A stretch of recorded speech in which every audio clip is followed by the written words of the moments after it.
आज चाहिँ म फेरि हस्पिटल किन जानु पर्यो र म यति ठुलो बजार कुन बजार गयो भनेर थाहा पाउनको लागि चाहिँ भिडियोलाई अन्तिमसम्म हेर्नु होला। आउनु सबैजना सँगै भएर जाऊँ टिकापुर। मलाई चाहिँ सन्चो थिएन साथीहरू, त्यही भएर हस्पिटल जाँदैछु। अनि म एक्लै जाँदै थिएँ। जाँदै गर्दा ठ्याक्कै दिदीको कल आयो अनि दिदीलाई पनि सन्चो रहेनछ। अनि दिदीलाई लिन म फेरि अटो लिएर घर गएँ। अनि त्यसपछि चाहिँ दिदी र म सँगै भएर गयौँ। हामी दुइटैलाई सन्चो नभएर चाहिँ जाँदै थियौँ टिकापुर। अनि फर्स्टमा चाहिँ हामी टिकापुर पुगिसकेपछि साथी हस्पिटलमा नै दिदीको ब्लड दियौँ। ब्लड चाहिँ के को लागि भन्नुहुन्छ भने उहाँलाई थाइरोइडको चेक गर्ने टाइम भएको थियो।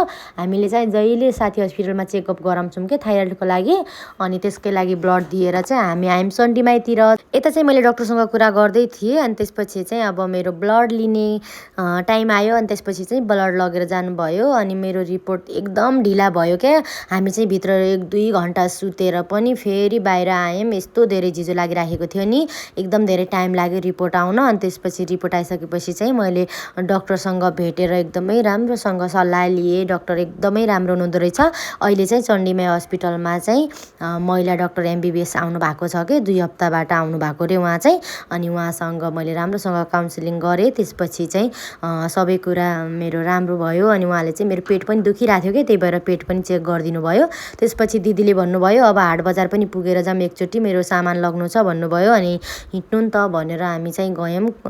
कर्णाली स्कुलतिर लाग्छ नि त्यही बेला हाट बजारमा। अनि त्यहाँ गएर चाहिँ दिदीले फलफुलहरू किन्नुभयो। मैले त त्यस्तो केही पनि किनिनँ। दिदीले चाहिँ तरकारीहरूको बुटा पनि लिनुभयो। त्यसपछि चाहिँ फेरि हामी लाग्यौँ घरतिर। दिदी चाहिँ साथी हस्पिटलमा आफ्नो रिपोर्ट लिन जानुभयो। म चाहिँ घरतिर लागेँ। बाबा